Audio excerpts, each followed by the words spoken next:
We're going to explore a certain aspect of the story of the Chumash, of the Bible, with a particular focus on Abraham and what his genius was. Jews in general, we have this special relationship with Abraham above any of the other of our forefathers. Every time a young man is ushered into a covenant, it is the covenant of Abraham. The Brit Milah is the blessing is lach niso bevrito shel Avram Avinu, to bring someone into the covenant of Abraham. So I want to focus on that in particular, and we are right now situated just before Parshat Noach, and so this is sort of the genius of Abraham, which is going to take us a couple of weeks. And Abraham does appear at the end of Parshat Noach, but that's where we're going to start our focus in Noach, trying to get to Abraham. Now, this is a story which is about civilization. And Abraham is going to play a very central role and be the focus of what really the genius of Jewish society will be, the full vision of the Torah. But in order to understand it properly, I think we need to kind of understand the civilization story of the Bible itself, of the Chumash. There are two books which are really particularly influential in this. One is in chronological order. There's The Beginnings of Wisdom by Leon Kass, and then perhaps more focused on the subject is The Philosophy of Hebrew Scripture by Yoram Chazoni. Both of these really take this on in a very significant way.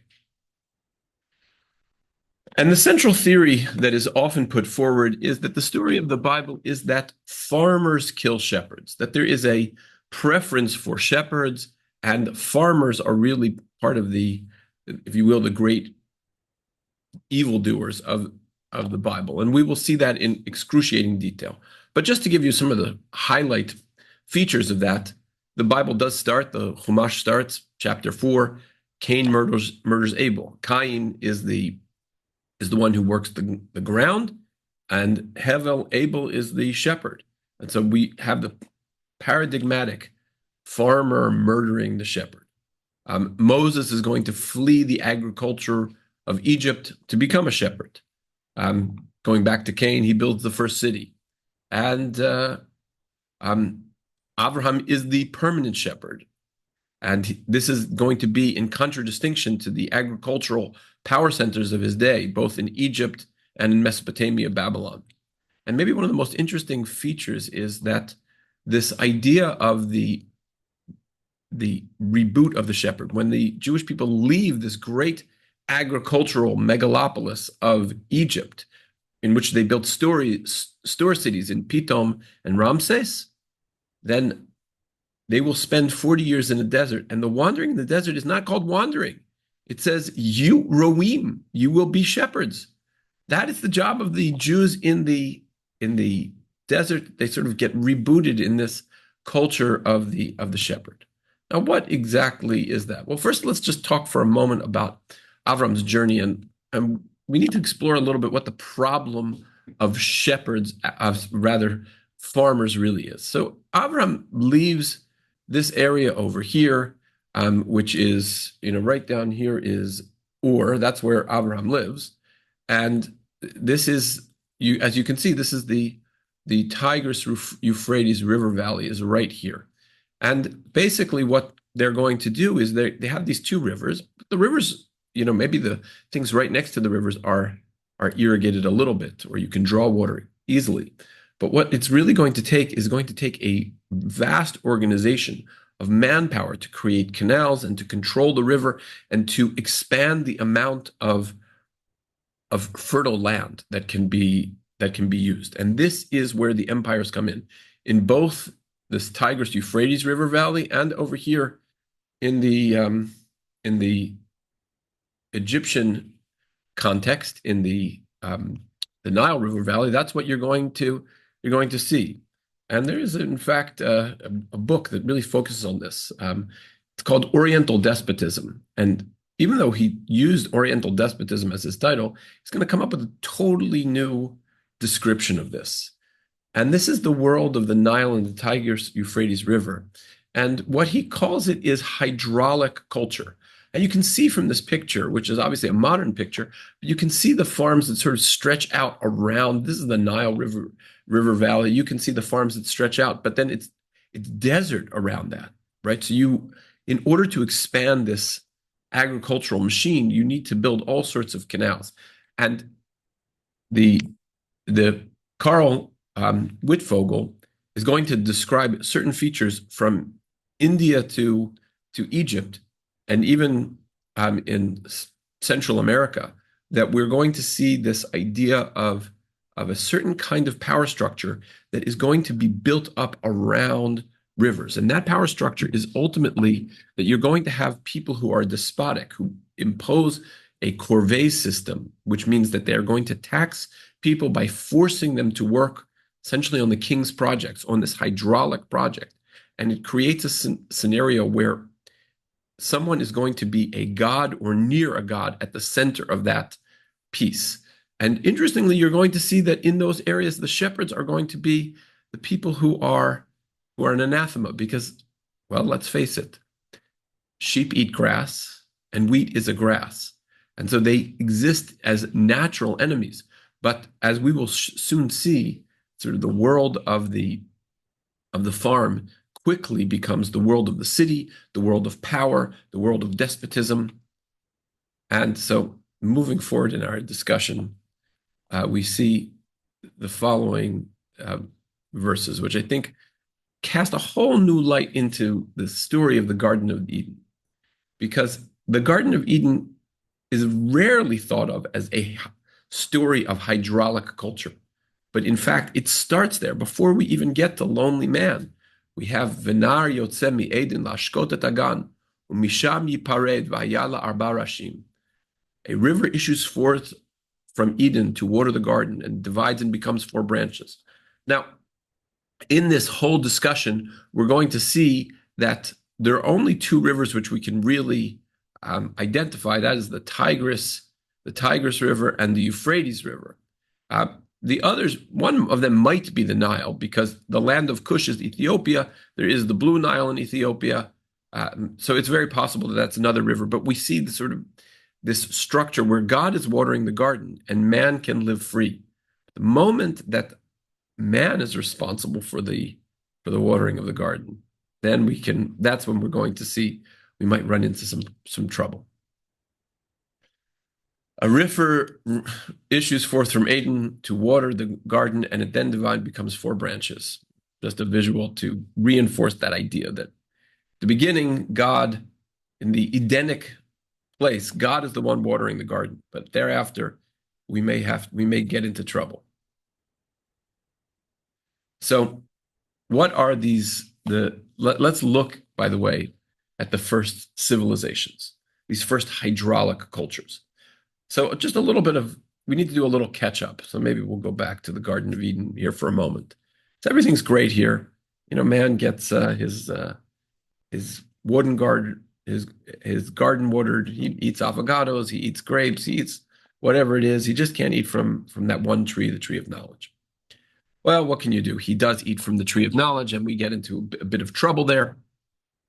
And after that, Adam and Chava are forced to leave this Garden of Eden, this Edenic state, and they have children. The first one's name is Cain, which means possession, and the second one is Hevel, which in a sense means nothingness. It means sort of breath, empty breath. And of course, Cain becomes a farmer, Hevel becomes a shepherd, and Cain, maybe in an attempt to escape the curse that was put on the land, by the sweat of your brow, you shall eat your bread. So he offers whatever measly produce he can eke out of the ground. God does not accept his offering. He does accept the one of Hevel. And so now we have Cain, who is in a scenario of needing to eliminate the competition. And so we have the first murder of the shepherd. And in a way, all despotism is an elimination of potential contenders. It is a way to No one is a brother. They are only potential competition. And so Hevel stands in the way of domination. So God kicks them out of Eden, and then Cain famously receives his punishment, right? And the mark of Cain, he's going to wander, but he says, Avoni gadol milinso, I can't take this particular punishment. It's too much for me. And so what we find is that Cain is going to, in a sense, he's going to reject the punishment. He says, God, you need to protect me. But he doesn't even rely on God entirely. The first thing that he does after this seems to be the very opposite of wandering. He's going to found the city. And Cain knew his wife, and she conceived and bore Chanoch. And then he founded a city and named the city after his son Chanoch. And to Chanoch was born Irad, and Irad begot Mechuyael, etc. And then ultimately we come to a descendant of Cain's, whose name is Lemech. And we're going to have to pull this apart just a little bit. First thing I want to show you is Chanoch. The word Chanoch literally means to educate, to discipline, to train. And this gives us a sense of what this first city is. We see that the first farmer builds the first city.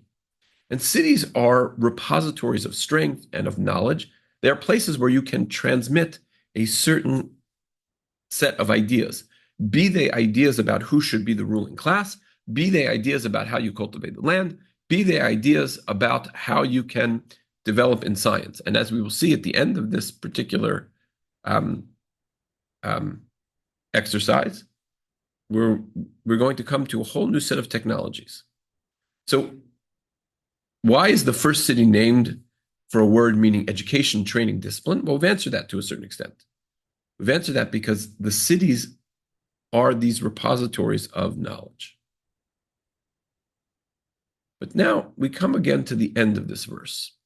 The end of the verse is that this Lemech has children. One is in charge of those who play the lyre and the pipe. So he's the father of music and the arts. And then we have another son who is the father of implements of copper and iron. So we see that this city is very productive.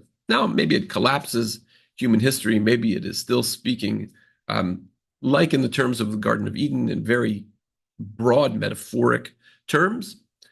But we see that the city gives birth to various aspects of civilization and understanding. And so the first thing you get is art, and you get iron. So here, how long is it from the first city to iron and weapons? And so we can see that this, in the Tanakh's presentation, the city is going to become the repository of control. And control is done by, as Weber put it, sort of this monopoly on violence. And this monopoly is preserved by both story and by the technology of the weapons, by force of arms. And this agriculture is going to support people who have free time to be full-time soldiers, people who have time to be full-time manufacturers, those who make weapons, those who make plows. And so there is sort of this cycle of iterative growth, iterative strength building that takes place in cities. And if you think that the productivity of a country is not related to its strength, then you don't understand the United States and how it became strong. Now, this should also is a very important lesson for the need to maintain that productivity dominance in the United States, because the country that will be most productive and will be able to put its most resources into innovation and domination, that's going to be the strongest nation. And this is very much the lesson that the Tanakh is teaching us at the very beginning. Now, the idea that both song and weapons are sort of come out of the same verses is a very profound understanding. Because the verses that I showed you about producing weapons, so those are verses 19, 20, 21, 22. Verse 23, the same sequence, says, Vayomer lemech lenashav adav etzila, Shman kol linashe lemech, hazina imrati, ki ish haragti lefitz'i, v'yeled lachaburati. And Lemech said to his wives, Ada and Zillah, hear my voice, O wives of Lemech, give ear to my speech. I have slain a person for wounding me, and a lad for bruising me. This is the very first song poem that appears in the Torah. And it is a song that, in a way, it glorifies or at least contextualizes Lemech's murder. The Chazal will tell us, the rabbis will tell us that he has slain Cain, and that he did so blindly shooting a bow. And so, biblical scholar Robert Sachs has this beautiful quote: "The poet must praise acts which, were it not for his poetry, would appear as merely violent." And here, we have a picture of Lemech bending his first bow. But the idea that not only do you need the weapons themselves, you need the story, you need the art, you need the narrative that is going to go with it to ensure the continuity of that power. And so now we've gone through almost to the end of the book of the Parsha, rather, of Bereshit. We went from the first farmer to the first city to weapons to songs to a coherent message that is going to wrap those two together. And now we have to come to sort of the undoing of the first society, right? Why the flood? And we come from this sort of development, which is inherently very violent. It is there's an undertone of power in there. And here, the Torah speaks in very, very faint tones. It's very difficult to sort of figure out why exactly there was a flood. Why is it that God needed to destroy the earth? And essentially, when you read the verses, there are three elements which seem to emerge. One is the fact that the Benot Adam, that the Bnei Elokim went, what are called the children of God, but they're really not children of God. The Mefarshim, the commentators, Ramban, Radak, others say Elohim here means judges.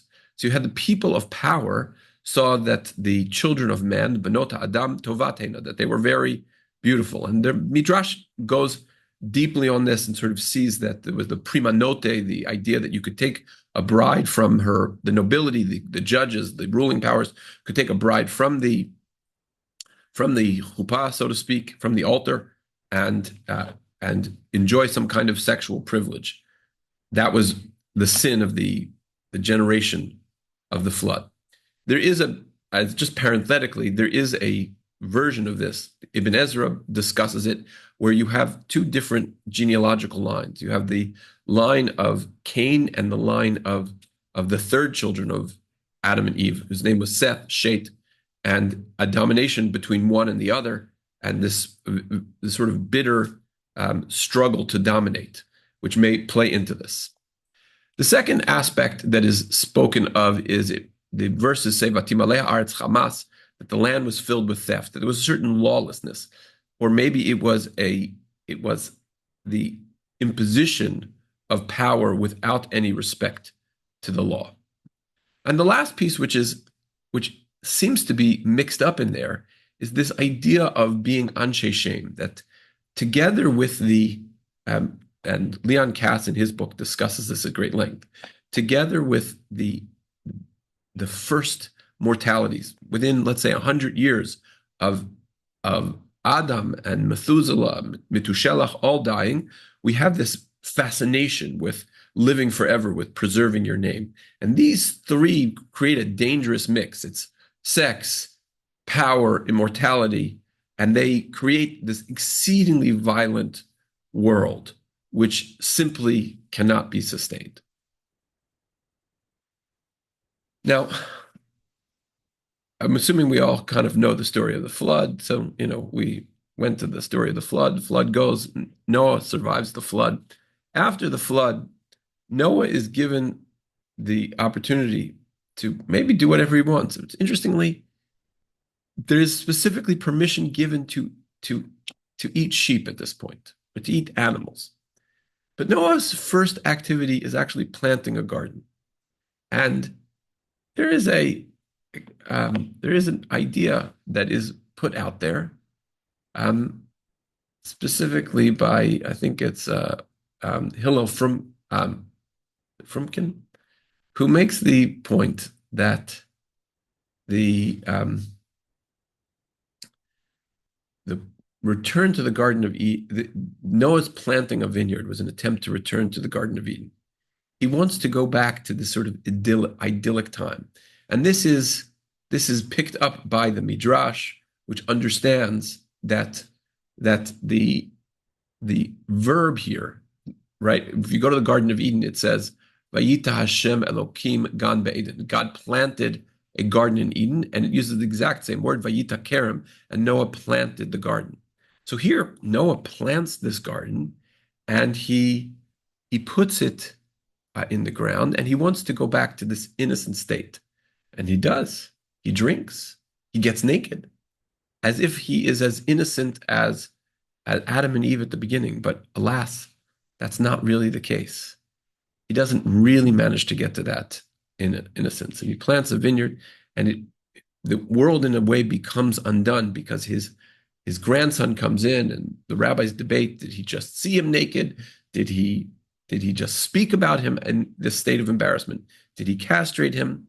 It's a very interesting piece to try and undo, but in a way, this idea is that Noah's authority as the father is completely undone by his drunken stupor. What could have been an authority system for the world, one of paternity, is undone in a way by those who wish to again come to power. And what is this power that is manifesting? Well, again, according to the rabbis, it's eliminating the competition. There's already too many people. Noah has 3 sons. They're going to have to divide up the world. Let's try and eliminate the competition. This idea, though, of achieving some kind of immortality, some kind of lasting power structure, really blossoms fully in the very last of the stories we're going to look at today. Coming towards the end of the Parsha, chapter 11 of Parshat Noach, this idea of building the Tower of Babel. Now, what is sort of odd about the Tower of Babel is the Tower of Babel, it never actually explicitly says what the sin of the Tower of Babel was. The people of the Tower of Babel want to do one thing in particular. They want to make for themselves a name, and they are desperately afraid of people spreading out and being scattered. That is the great fear. And they build this tower. There's a wonderful explanation of the Tower of Babel in the Brothers Karamazov by Dostoevsky, where he suggests that the Tower of Babel is an attempt to replace God on earth. That every ism that you will ever find is an attempt to say, well, we can't rally around God, so we're going to rally around the nation, we're going to rally around communism, we're going to rally around some other kind of ism. You may even see it today in this anti-colonialism is an ism that very clearly disparate people are now rallying around, right? Gays for Gaza is an example of a flag of white oppression that people who cannot live together rally around. So that's Dostoevsky's version of the Tower of Babel. And I think in a way it's spot on, that you have this tower which is built to unify society, and the tower becomes the single most important feature of the society. The Midrash actually says that when a brick would fall, they would hold a funeral. But if a person would fall, they wouldn't notice at all. And in a way, the bricks of the tower take on a certain sacred nature. And in a way, this brings us all the way back to our hydraulic society, right? According to the Midrash, it was Nimrod who builds this. We will see Nimrod most specifically in our discussion of Abraham in the next installment. But this society, which requires tremendous organization, it requires a heavy authority to ensure that all those who might not want to work actually do pull their share, they need to be organized around the tower. And that tower is not just a physical structure, it's a power structure. And it is the power structure of the farmers, right? Because the farmers are the ones who build the first city. We tend to think of, you're either a city mouse or a country mouse. Country mouse mice work on the farm. City mice work in the office. But the city is the outgrowth of agriculture. And the farmer, Cain, is the one who builds that first city.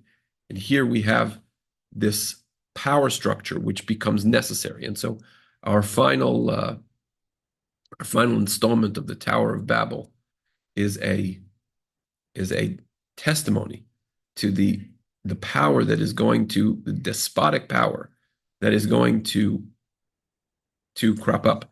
The location of the Tower of Babel is in Babylon. It is in Mesopotamia, where Avram will be born, where we will see a true flowering in many ways of what you might call the cradle of empire. And you have here this Tower of Babel, which in a way will become the next symbol of in the war between the farmers and the shepherds.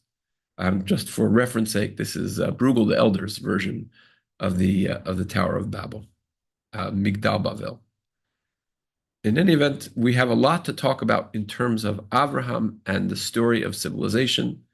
I hope you enjoyed this first episode. And the next ones, you will hopefully be able to get in person and online.